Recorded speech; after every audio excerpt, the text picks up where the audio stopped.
Oi, Thalita. Esperar o pessoal começar a entrar e aí eu já te chamo aqui, tá? Boa tarde, vamos chegando.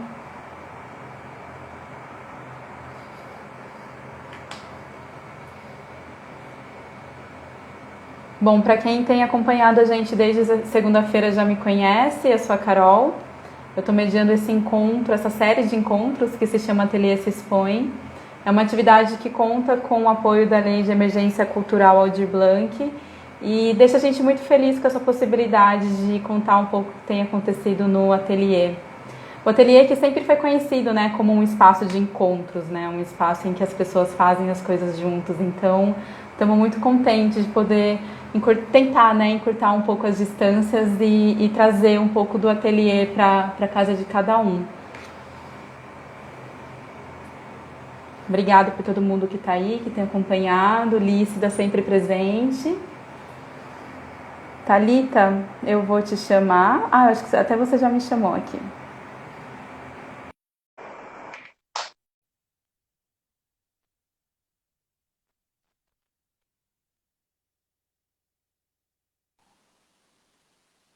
Aê! Oi, Carol, tudo bom? Bem-vinda, Bom dia. Thalita. Só um comentário trágico. Acabou de piscar a luz aqui em casa. Ah, tudo bem. Tá, obrigada por já avisar. Estou no 4G porque a internet caiu.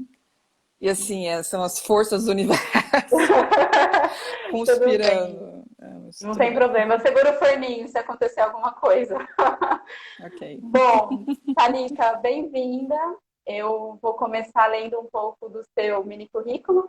É mini porque é muito mini mesmo, né? A gente tem que dar espaço para gente conversar aqui, porque você já fez muita coisa e eu sei.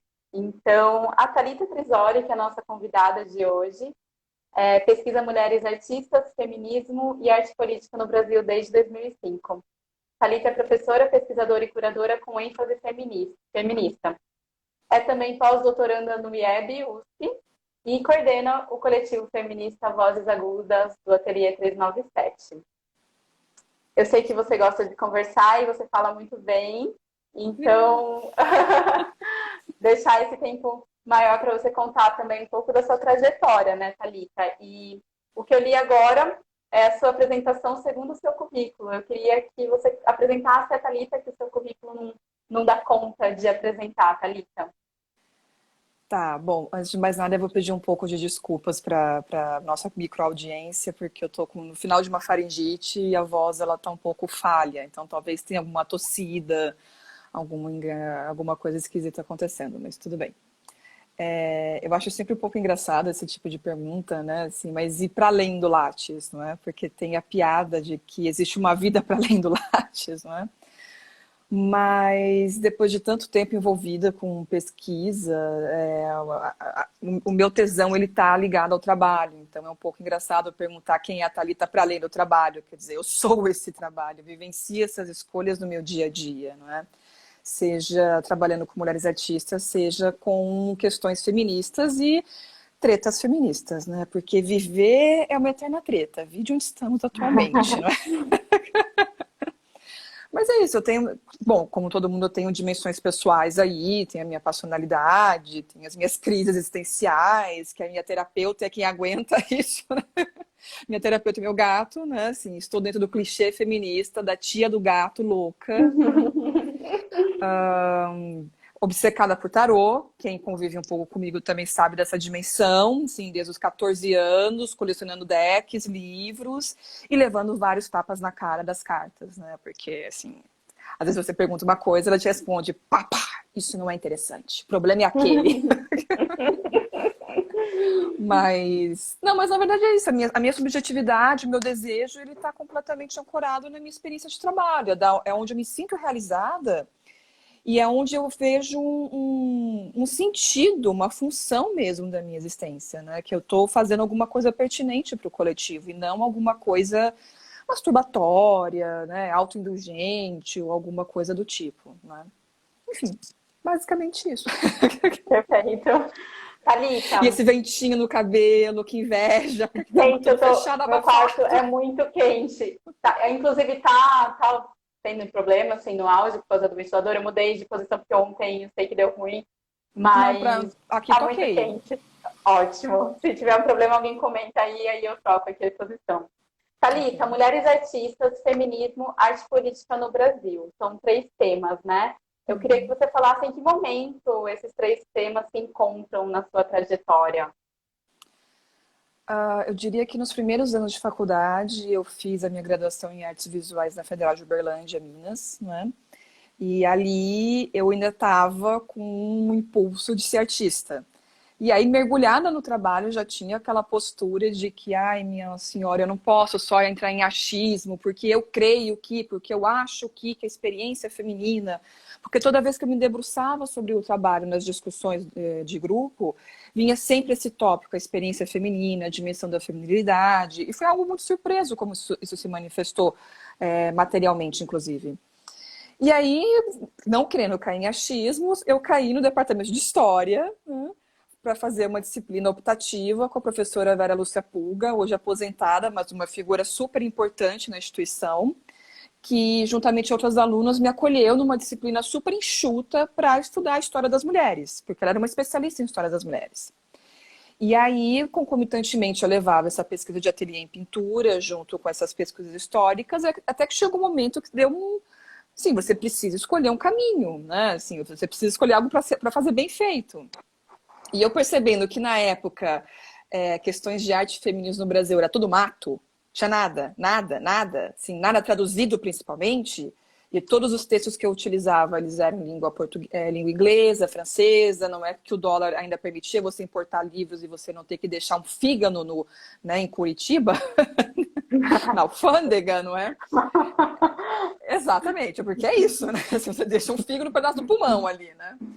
É, Daí eu percebi que esse era um território que merecia ser explorado e que eu sentia que seria uma arena de combate muito pertinente. Novamente, vinha aquela sensação de que aqui eu me sinto útil, porque dentro do ateliê eu produzia para mim, para minha satisfação, e para mim aquilo não fazia sentido. Esse isolamento, esse descolamento do real, né? E aí vai mestrado no MAC USP com a Cristina Freire, que foi a primeira pessoa a me puxar a orelha e falar, ô meu amor, para de falar de artista que já está consolidado e vai prestar atenção no arquivo, Legal. porque é aí que tá o problema, não é? Eu fui dar aula, eu fui professora substituta, logo em seguida eu fui fazer o doutorado foi com o Celso Favaretto, um querido, assim, um único orientador homem que eu tive e dos mais acolhedores, dos mais abertos, né? Eu lembro até hoje, numa das primeiras reuniões, ele estava tentando se entender também com o meu projeto de pesquisa, porque ele tinha essa disponibilidade, né? E aí ele me chegou com a edição recente do Paul Beatriz Preciado, que saiu pela N-1, né, acho que era o Manifesto Contra-Sexual, e ele chegou todo empolgado. Você conhece isso? Aí eu conheço, mas não é bem minha vertente. Isso daí é um outro desdobramento. Meu objeto não consegue dar conta disso, ele não dá conta do objeto. Ele, não, mas isso é muito interessante, é bem paródico, mas isso é muito interessante. Então foi muito curioso ver assim, um senhor que na época Legal. tinha 75 anos, tinha toda essa energia, né? E continuei com a pesquisa, e dentro do Vozes Agudas, inclusive, as pesquisas continuam, ainda que dentro de, assim, com outros desdobramentos, com outras implicações, com outros objetos, inclusive, não é? Você trabalhar num coletivo feminista que se propõe a fazer intervenções no meio das artes, você tem que trazer essa dimensão da pesquisa juntamente com o grupo, não é? Assim, é Uhum. diferente de uma pesquisa acadêmica que tem um outro protocolo de ação, não é? Então, Mas o tema que puxou aí a fila dos outros foi as artes visuais, então. sim, sim. Já fazia esse curso, era uma coisa que desde a adolescência eu me sentia próxima, eu me sentia fascinada, né? Assim, uma criança do interior de São Paulo, né? Assim, numa época que você não tinha, que a internet era uma coisa rara, de difícil acesso, não é? Mídia social, então, nem se fala, era até perigoso Nossa, nessa sim. época, né? Eu sou uma Sim. senhora de 36 anos, sabe? É importante pontuar isso, né? Então, assim, o universo das artes já me atraía, né? Assim, ele tem essa aura de fascinação. E uma vez fascinada, a gente entra para participar, mas também para entender seus mecanismos. E entender os mecanismos talvez seja o mais desafiante. Romper com a aura é entender a estrutura, não é? Uhum. E teve algum momento ainda na sua formação e já encaminhada por começar a pensar essa questão de gênero, que você se dá conta e que você fala, é exatamente isso que eu quero fazer, é isso que eu tenho que pesquisar. Se tiver, assim, Ai, eu acho que foi tão gradativo esse estado de satisfação, de entender legal. que o objetivo é esse, que não tem um marco específico. Talvez seja realmente quando me dei conta que a bibliografia era toda estrangeira e era ainda um termo inédito em português, né? Então, eu acho que talvez esse tenha sido a grande virada para decidir para pesquisa teórica mesmo. E Thalita, o ateliê, você se lembra da primeira vez que você ouviu falar em ateliê 397? Ah, na faculdade alguma coisa já transitava, mas uma vez que era uma faculdade numa zona mais periférica, também a gente não tinha tanto acesso à agenda que o ateliê estava efetuando. Então foi mais durante o mestrado mesmo, que eu já estava em São Paulo, e eu comecei a receber da programação, e vez ou outra eu aparecia para ver o que estava acontecendo, ainda que eu não fosse uma grande frequentadora, não é? O ateliê, na época, ele estava na casinha da Vila Madalena, então ele fazia parte de um circuito a pé, que você via galerias e você passava por lá, né? E tinha algumas etapas do mestrado que eu não conseguia fazer esse circuito. Mas talvez os momentos que eu frequentei mais foi no antigo evento, que hoje já não dá mais para ser realizado, que era o Surprise, que era muito divertido, era uma bagunça enorme. O Né? que era? Conta pra gente. O que era esse evento? Era um leilão às cegas, né? Assim, tanto a Thaís quanto a Tânia, acho que a Tânia já estava, se ela não estava na gestão, mas ela já estava ali como Uhum. figura imperativa no meio, né? Elas organizavam um leilão às cegas em que você via as obras penduradas nas paredes e você dava um lance, né? E quem tinha o maior lance levava a obra, e só depois você descobria de quem era a obra. Então, por isso era o surprise, Uau, né? legal. Então, e era muito divertido, porque as pessoas faziam isso bebendo, conversando, né? Assim, era uma época que era possível você reunir corpos, né? Assim, que sempre foi um grande trunfo do ateliê, né? Assim, essa rede de socialização, não é? Um espaço de encontros, né? Exato. E aí, como que você começa a se aproximar do ateliê? Frequentar mesmo, assim, se aproximar mais das pessoas que estão fazendo ali as coisas? Então, é curioso. Na verdade, foi por conta de uma ex-integrante do Vozes, a Larraida, que nós convivíamos num outro grupo de pesquisa na USP, na filosofia, que era um grupo sobre estética contemporânea. E a Larraida, ela estava trabalhando no ateliê, ela estava fazendo estágio no ateliê, alguma coisa assim, agora não me recordo. E ela ia organizar uma mesa redonda que ela queria discutir esses aspectos feministas. E ela chamou a mim e uma outra menina. Eu lembro do rosto dela, não tô lembrando o nome agora. Meu Deus, depois ela vai ficar pistola se ela ver essa live, eu não tô lembrando o nome, mas tudo Depois bem. ela comenta lá Do embaixo. tipo, Sou bicho, eu. sou eu, né? Isso. Mas era uma mesa redonda para discutir o que é o feminismo nas artes. Basicamente foi isso. E aí participou, e era um momento que você estava ali com uma efervescência da temática feminista em voga, né? Assim, era pós-primavera feminista, se não me falha a memória. E depois disso, a Tânia Riviti, que hoje é gestora, né, assim, a matriarca do ateliê, mas também do Vozes, não é? Ela me convidou para participar do Vozes como coordenadora. E uma coordenadora mais no campo teórico, né? Assim, não é uma dinâmica em que, é meu, isso eu que mando. Faz o menor sentido isso Uhum. com um coletivo feminista, não é? E aí eu tô nele já faz 2 anos, se não me engano. O coletivo ele tem 3 anos, acho que com 2 anos, 2 anos e meio. Porque o coletivo ele foi criado primeiro pela Thais Riviti, a partir de um curso que ela ofereceu sobre esse tema. Depois a Thais se afastou temporariamente das atividades, tanto do Vozes quanto do ateliê. E aí é nesse movimento que a Tânia me chamou para assumir o rojão. Assumir o rojão bastão. E estamos aí até hoje, né? Assim, aos trancos e barrancos, estamos todas vivas, trabalhando absurdamente. Né? Apresenta pra gente o que é esse coletivo feminista Vozes Agudas. Ele é um coletivo que ele se propõe desde o seu nascimento a atividades de estudo, discussão, mas também de intervenção no meio das artes.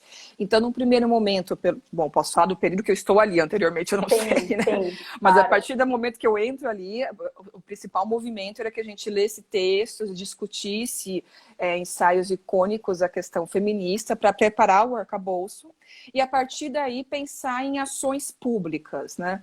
Novamente, numa época que era possível aglomeração, a nossa principal ação era a oferta de ciclos de palestras, de conversas coletivas, não é? Logo em seguida vem um projeto que nasceu de ideia da Tânia e que depois a Karina, que é uma antiga integrante, deu corpo, que é o podcast, que é uma das nossas linhas de ação, não é?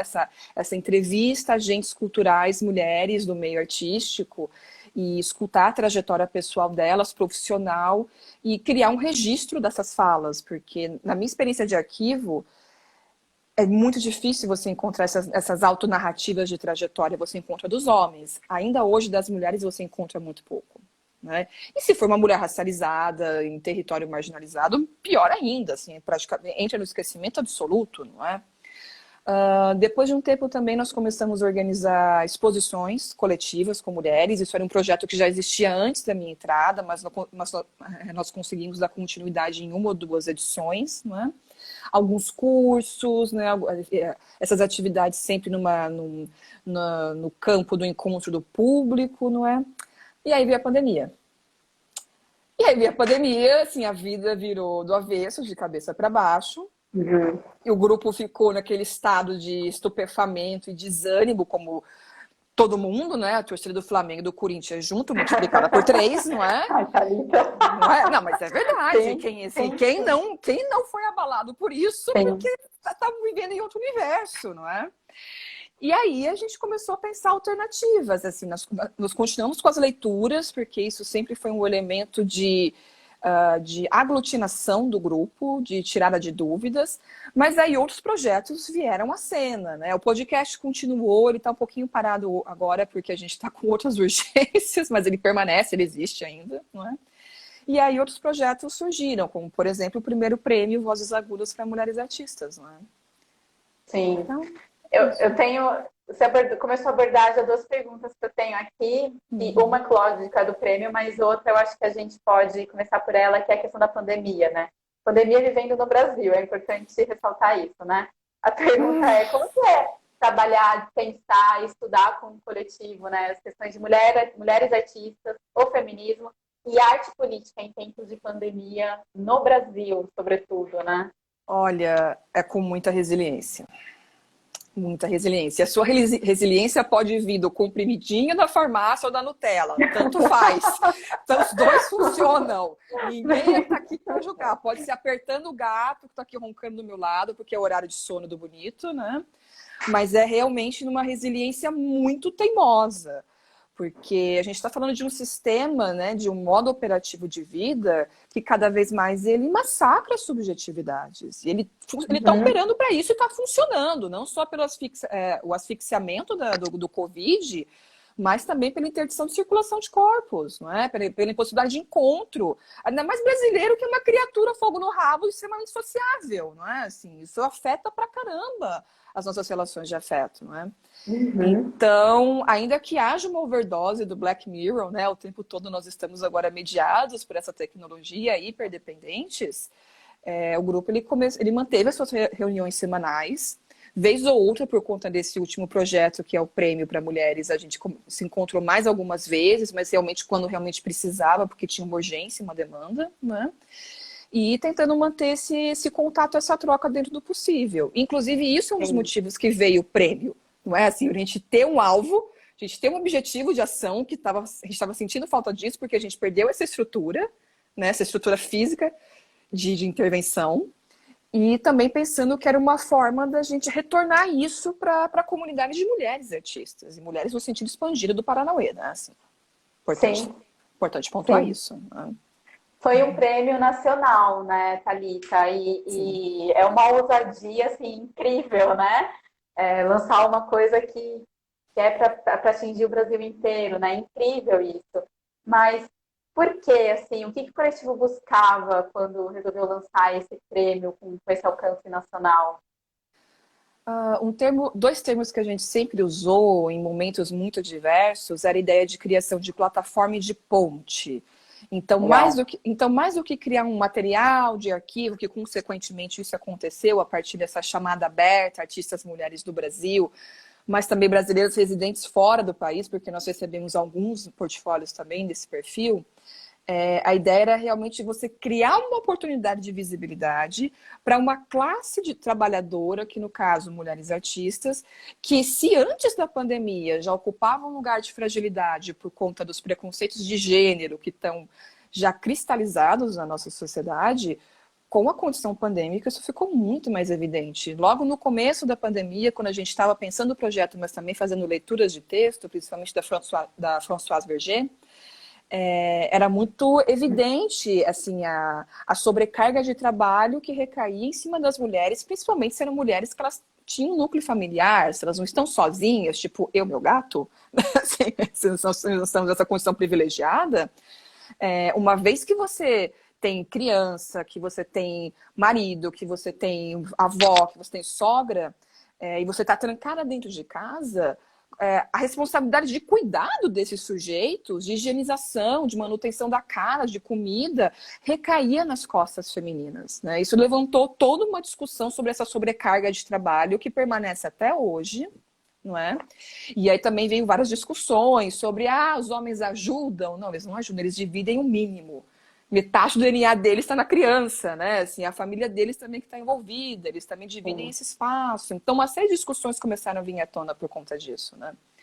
Então, o prêmio ele veio atravessado por esses vários pontos de pensar como que a gente pode ainda acessar essas artistas, essas mulheres artistas, já que a gente não pode mais fazer os encontros de discussão, as palestras, né? Já não pode mais oferecer os cursos nessa modalidade presencial.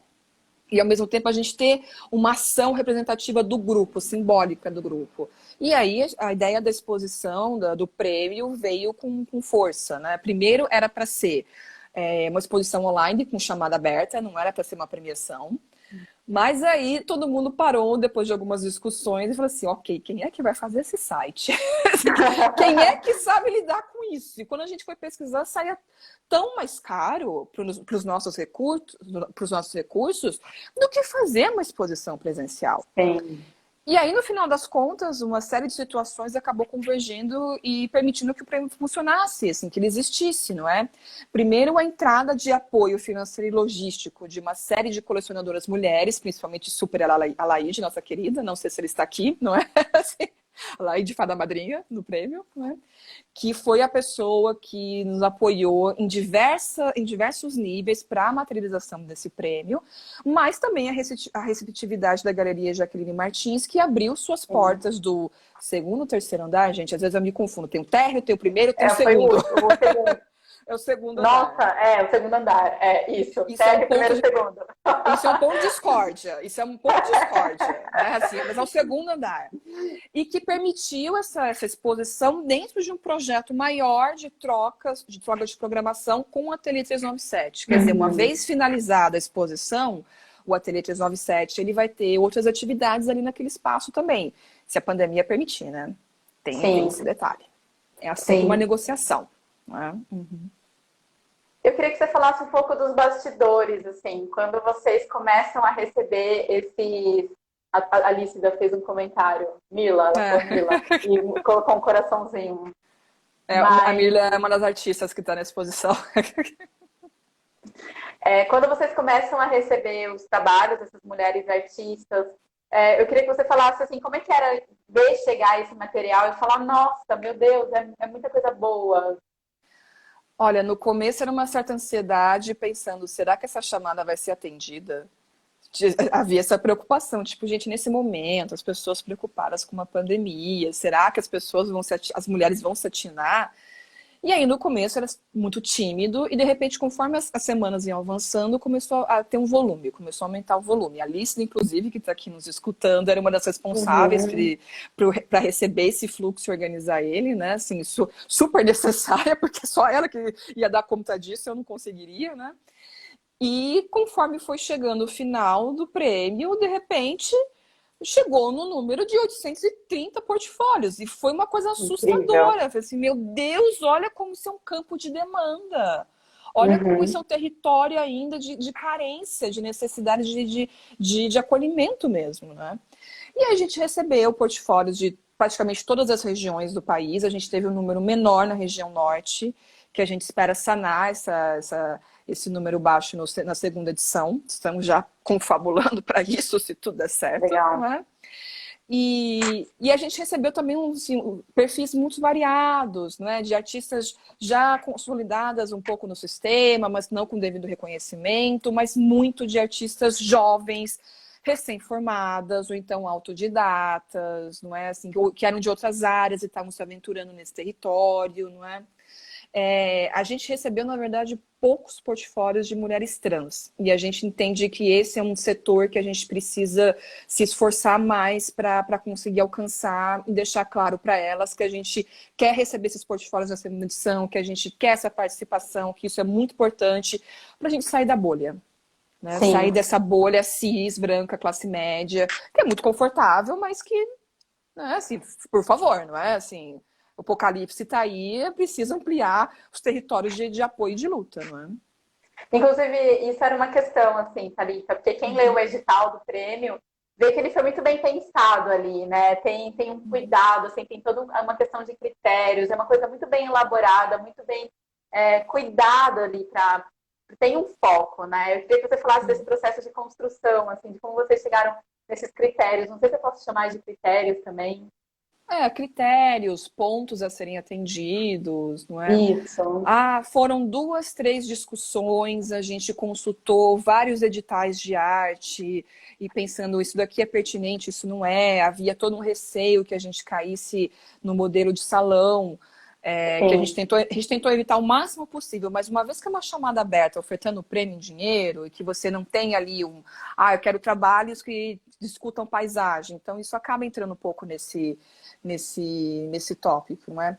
Mas foram várias reuniões discutindo isso, até que chegou um momento que a gente bateu o martelo e falou assim, gente, lança a criança no mundo e vamos lá. E um dos aspectos que é a espinha dorsal desse projeto e que já vinha sendo construída ao longo de várias discussões de textos no grupo, é que, por ser um prêmio feminista, não fazia sentido que a gente calcasse a nossa avaliação, que o nosso olhar estivesse apenas atento a aspectos formais das obras, ou seja, a materialidade, o jogo compositivo, os temas que são acionados, ou seja, demandas de mais de meio século que já estão vindo aí gritando e que agora estão sendo ligeiramente escutadas pelo sistema, que é a adesão nos marcadores sociais como um critério de análise, não é? Como um critério Uhum. de qualidade. A ideia é justamente você torcer essa noção de qualidade, que está completamente fundamentada numa perspectiva de arte tradicional, conservadora, né? E que desconsidera todo um entorno social, uma contingência de produção da obra, não é? Quando começou os primeiros vínculos entre sociologia e artes visuais, isso já era um tema assim, de atrito, de grito, não é? Porque era muito assustador você perceber que os artistas, eles vinham sempre de um mesmo espectro social, que eles pertenciam a uma classe determinada, de círculos sociais específicos, e que isso explicava a ausência maciça de mulheres artistas e a dificuldade delas de entrada nesse sistema. Então, uma Uhum. vez que você oferece um prêmio ou que você vá realizar uma curadoria de ênfase de caráter feminista, é essencial que você considere essa contingência de produção do agente, do artista, né? É uma mulher branca, quantos anos ela tem, onde ela estudou, quem que é a família, né? Que autores e artistas ela está mobilizando, que círculos que ela frequenta, porque uma vez que você consegue rastrear esses marcadores, né? Você consegue efetivamente entender quais são essas escolhas formais da obra, não é? Porque uma coisa é uma obra produzida por pegando os maiores estereótipos, né? Uhum. Um homem cis, branco, com condição social privilegiada e que vai frequentar uma das maiores faculdades de artes do país. Outra coisa é uma mulher negra, periférica, muitas vezes também com dissidência sexual. Os recursos de vocabulário que essas pessoas têm de acesso são muito diferentes. E isso influencia Uhum. diretamente essas escolhas, não é? Gente, Sofia tá aqui. Tudo bom, Sofia? Como é que tá? Curadora italiana que também trabalha com arte, feminismo e arte latino-americana, Legal. tá? É assim, importante pontuar. Por isso que eu olhei, Sofia, essa aqui. A Tudo Tânia bem. fez uma pergunta já também relacionada Uhum, ao prêmio e ao coletivo, que é assim: uhum. como questões contemporâneas ligadas principalmente à raça e ao gênero repercutem nas discussões e nas práticas do coletivo?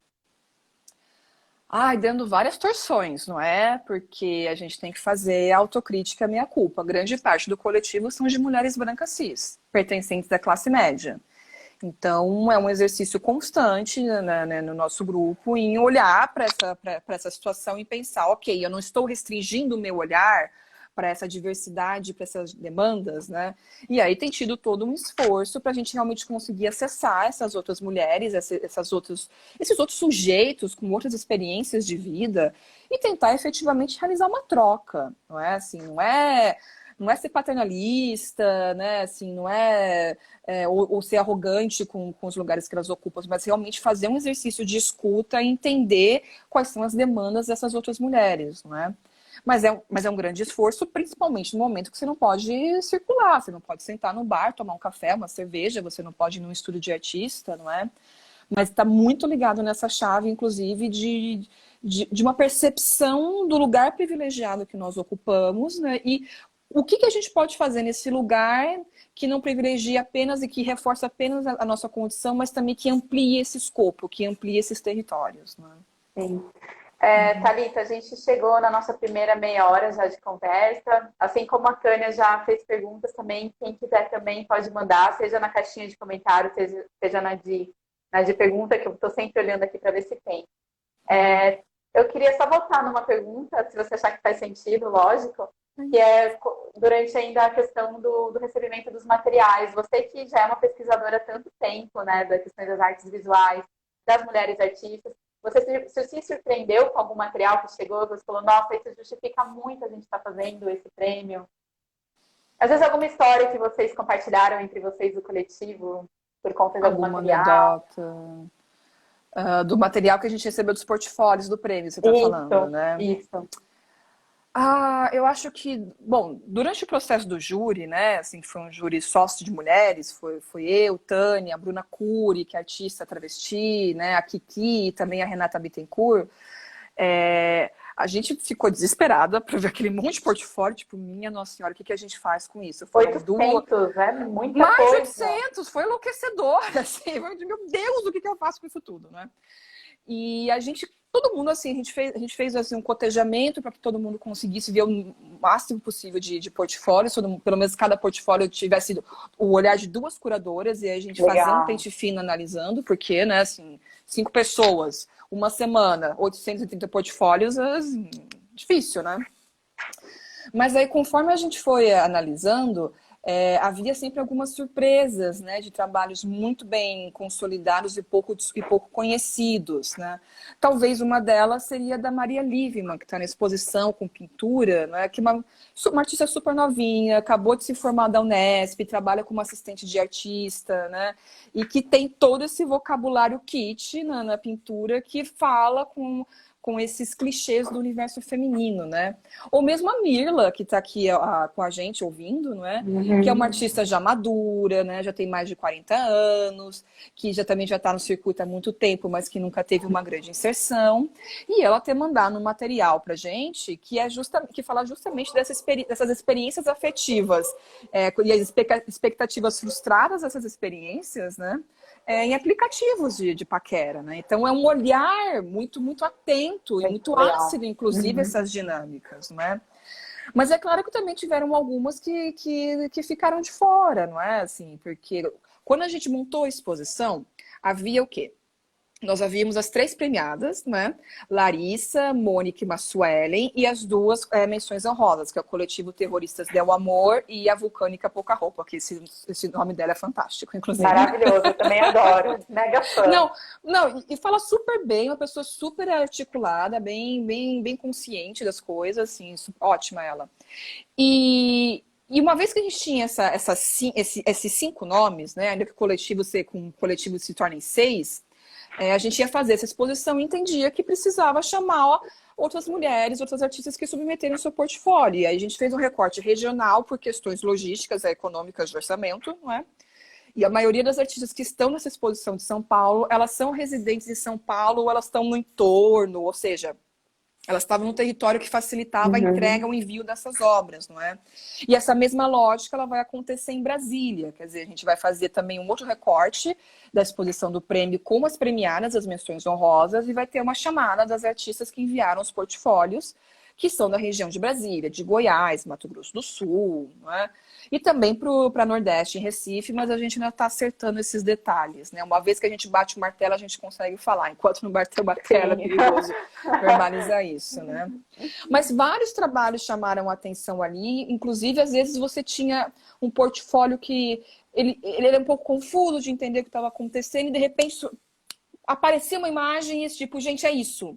Né? Isso daqui tem potência, né? Isso foi uma questão muito debatida com o júri, né? De que não fazia sentido que a gente premiasse ou que a gente apontasse indicações para a exposição, algo que já aconteceu ali nas reuniões, apenas com portfólios que já estivessem plenamente resolvidos, né? Já consolidados, em que a artista ganhou prêmios, etc, etc.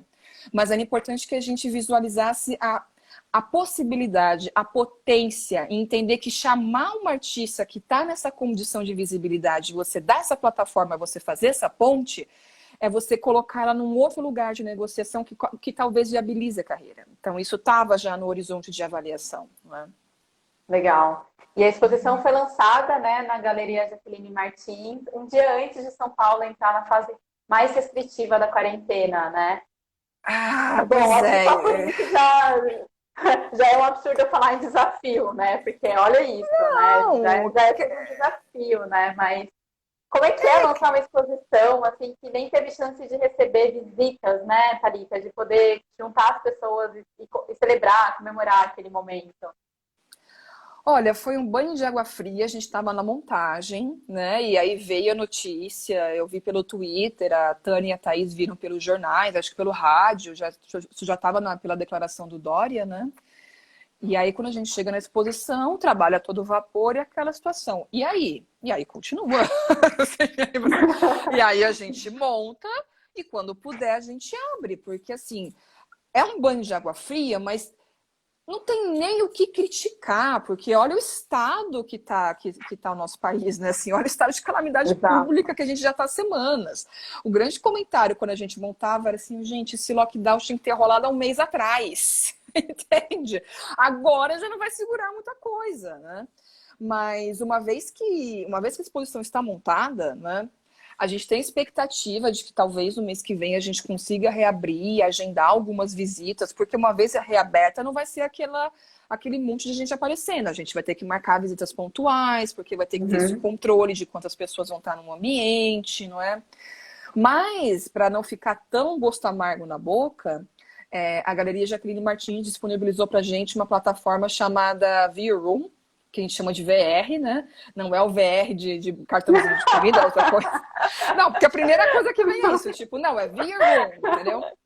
Sim. E aí ele dá um panorama, assim, quase que completo do que é a exposição, né? Assim, das obras que estão ali disponíveis, não é?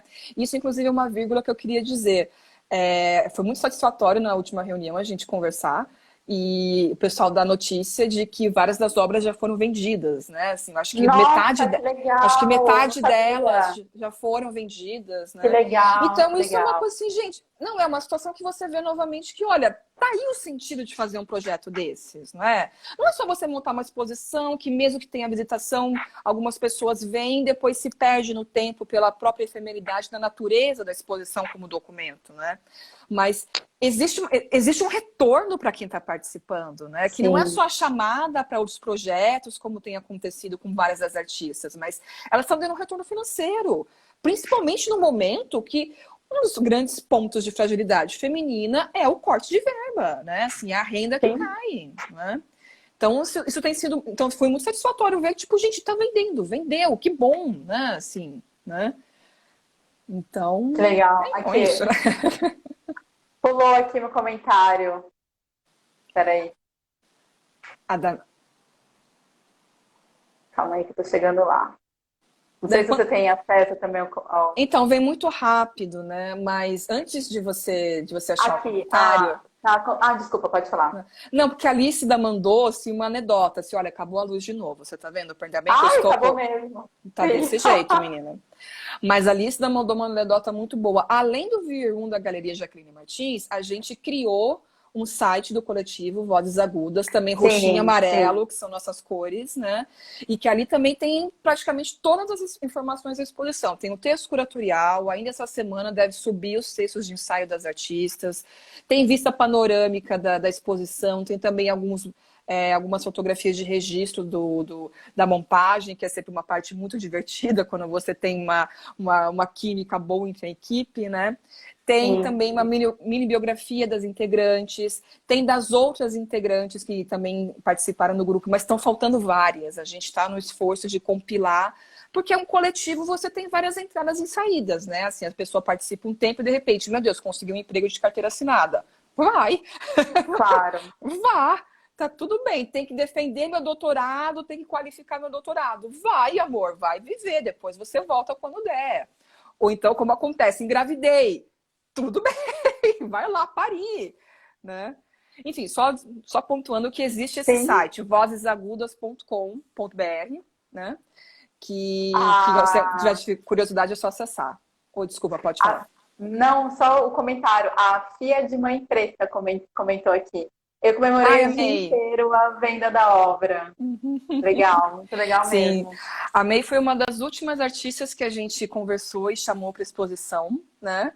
Ela está se graduando em História da Arte na Unifesp, mas ela também está começando uma carreira Legal. de artista que está muito assim, os primeiros passinhos, mas já está se consolidando, ela está participando de diversas atividades, e é um dos trabalhos os mais afetuosos possíveis, porque ela recupera, né, ela pede emprestado, ou ela recupera imagens do sincretismo, né, entre as religiões afro-brasileiras e cristãs católicas, né, e aí ela faz todo um processo de reformulação, de restauro, de reconfiguração histórica e tira a condição de embranqueamento dessas santas e recupera a sua dimensão afro, né? Isso tudo com bordado.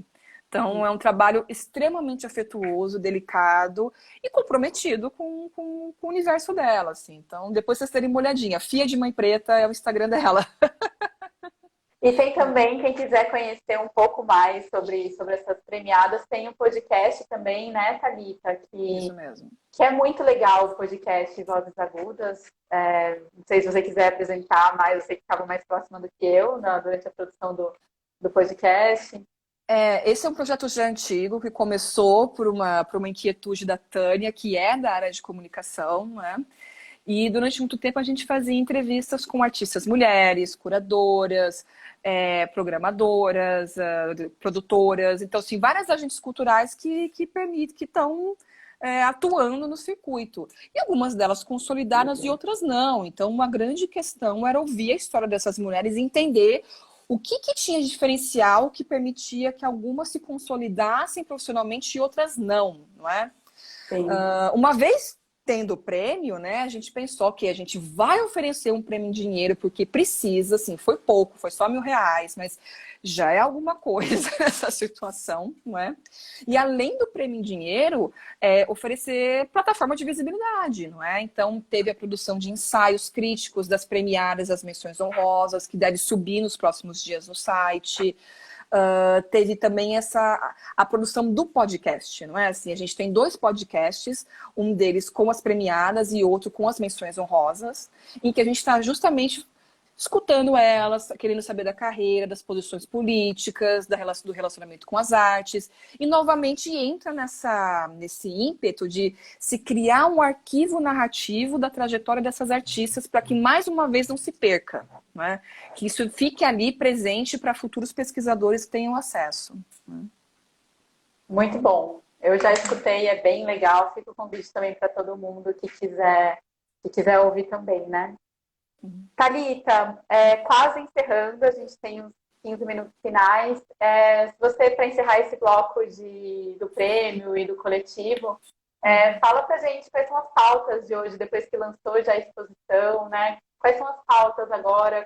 Qual é a agenda do coletivo? O que está rolando aí nas reuniões? A gente está conversando muito sobre os desdobramentos da itinerância, porque uma vez que seja liberada a exposição e estamos na expectativa que a situação realmente melhore e a gente possa reabrir, em concomitância a isso, a gente precisa pensar também como que vai ser esse desdobramento na exposição em Brasília, que vai ser na Galeria Carlos Osório, que é a instituição que vai nos receber, né?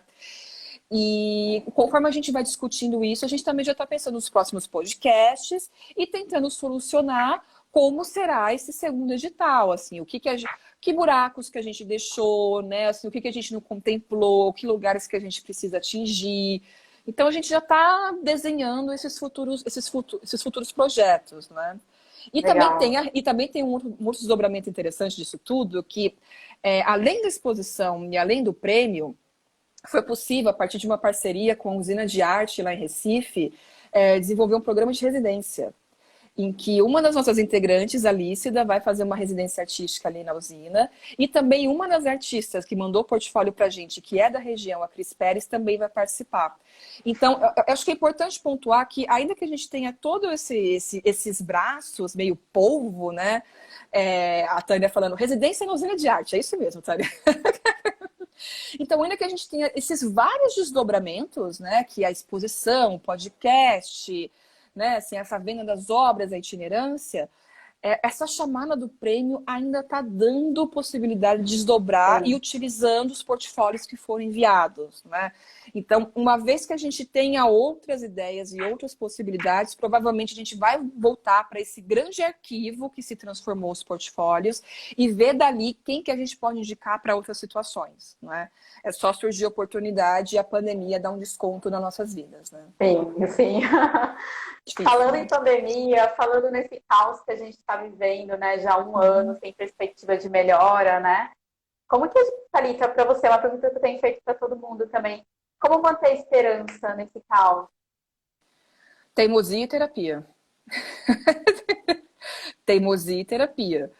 E uma coisa que eu tenho conversado, antes mesmo da pandemia, uma coisa que eu tenho conversado muito com amigas, também no ambiente terapêutico, é que um grande desafio que a gente tem, uma vez que a serpente saiu do ovo, né, é a gente conseguir saber onde que está o lugar do nosso desejo.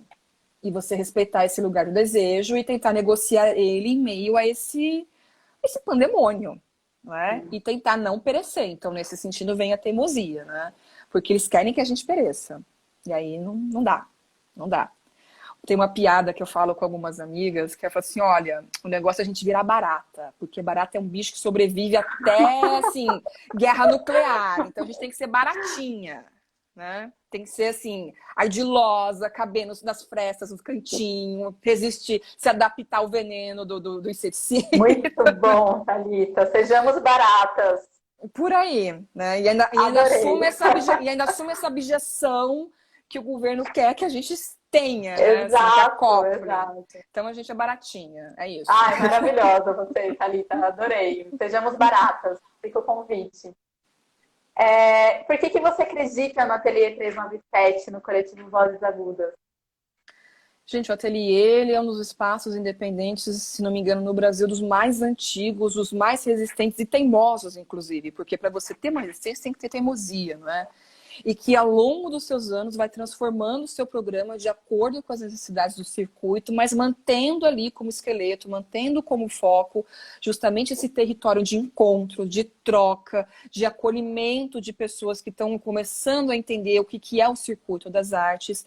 E como bem pontuou a Tânia na live dela outro dia, que foi a primeira desse circuito, também está comprometido com a ideia de uma formação crítica, não é? Sim. De entender que existe um processo de trânsito, uma vez que você está saindo de um universo e entrando em outro, e o ateliê ele faz essa mediação com uma grande maestria, com uma grande articulação, não é? Então, nesse sentido, o ateliê, ele realmente, além de ter um lugar histórico, ele tem uma função social imprescindível na cena artística de São Paulo. Desculpa, gente, a faringite está pegando, né? E aí o Vozes Agudas, eu assim, gente, só de falar do prêmio, que teve 830 portfólios, a gente conseguir fazer uma exposição que as artistas estão vendendo no meio da maior crise econômica e sanitária deste Exato. país, tipo, é isso. Assim, o sentido é esse, né? Assim, a gente não está só ganhando vantagem, a gente está trabalhando para o outro também. Então, assim, Sim. tem um aperto de mãos nesse sentido, né? Gente, a chefinha chegou, Ana Paula Simeone entrou na sala, que é a minha supervisora de pós-doc. Entrou aqui na sala agora, acabei de ver. Muito legal.